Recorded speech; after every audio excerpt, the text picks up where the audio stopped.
Pribúdajú školy, kde namiesto krasopisu vyučujú Comenia Script, teda české školské nespájané písmo.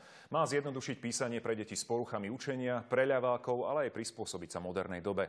Odporcovia tvrdia, že nerozvíja jemnú motoriku detí a vytráca sa tradícia.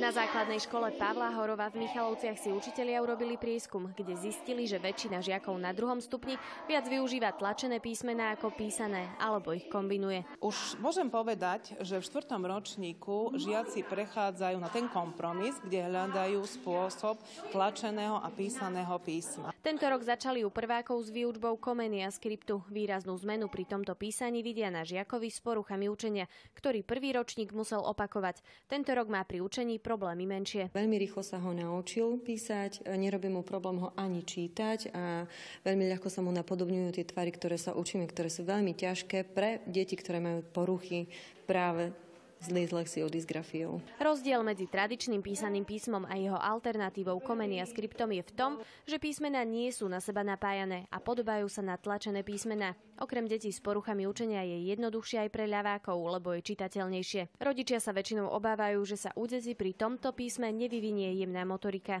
Písmo je písané, lebo je písané rukou, takže takisto ako klasické naše doterajšie písané písmo rozvíja jemnú motoriku ruky a jemná motorika sa nerozvíja len písanie. Aj títo prváci sa budú môcť naučiť aj tradičné písané písmo, no až v 2. ročníku ako výberový predmet.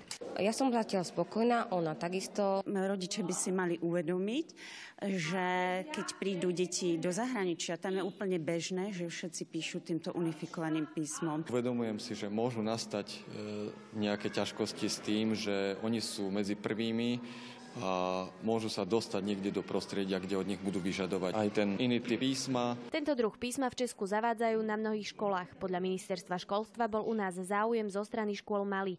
Pilotný projekt spustili pred 2 rokmi, zapojilo sa 8 škôl. Podľa psychologičky je to odrazom toho, že komunikácia sa mení a viac sa orientuje na elektronickú. Nevedia, čo si majú pod tým predstaviť, čo to do budúcnosti pre ich deti bude znamenať.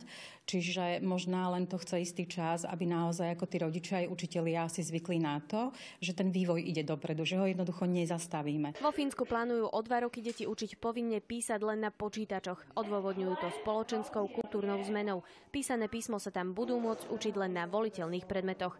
Viktória Doričová, RTVS.